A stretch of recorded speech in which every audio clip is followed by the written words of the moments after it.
The rise of artificial intelligence has been a hot topic recently, especially as people grapple with the idea of embracing it.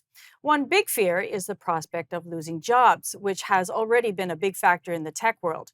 As AI becomes more common, some worry it might take over tasks, leading to more layoffs and economic inequality in the future. On the other hand, many have touted that AI can significantly increase productivity and ultimately prosperity.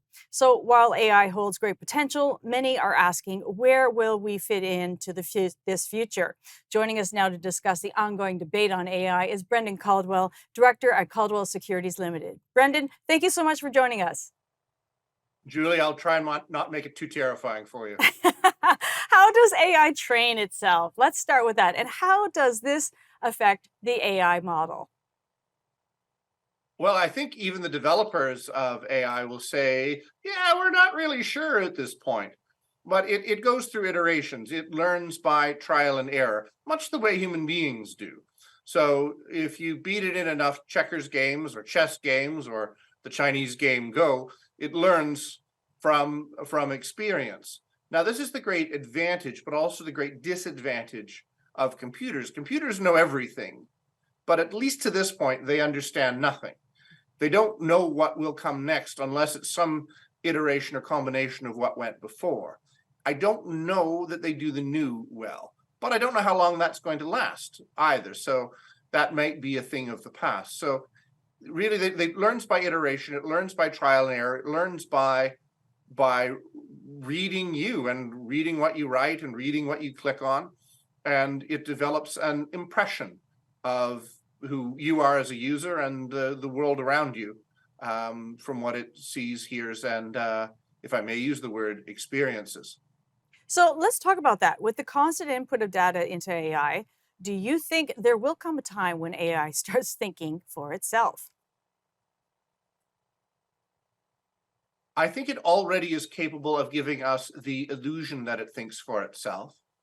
Mind you, human beings are also capable of giving each other the illusion and ourselves the illusion that we're thinking for ourselves when actually we've been programmed. So I think the real question is AI doing not for thinking for itself, but is it doing our thinking for us?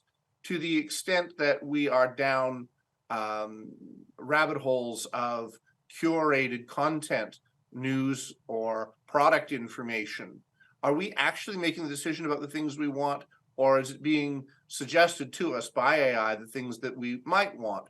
And is it influencing us as much or more than we're influencing it? That's a question. Hmm.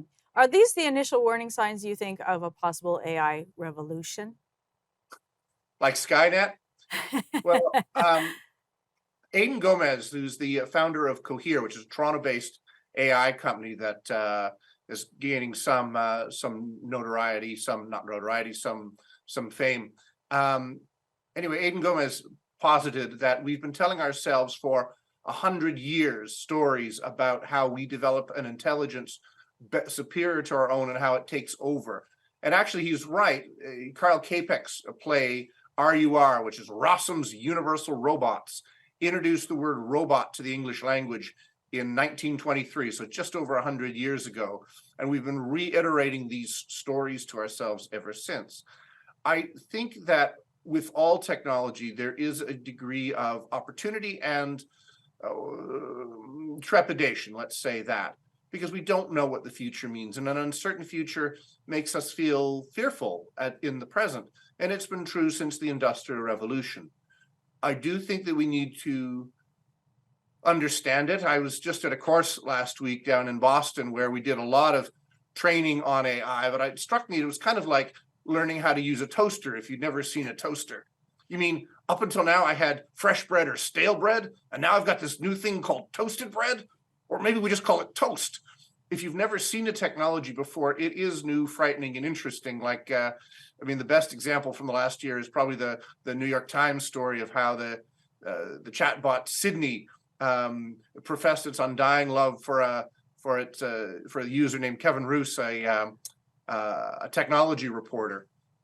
So these technologies can surprise us, but Well, like with anything, it does take a while for them to actually get adopted into society, and our kids will have grown up thinking this is second nature to them.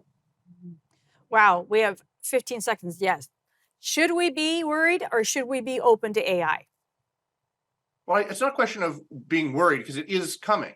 I think the question is how it's going to be used. Like any technology, from the Industrial Revolution through personal computers, internet, Bitcoin, and blockchain, all of it's going to be a part of our lives.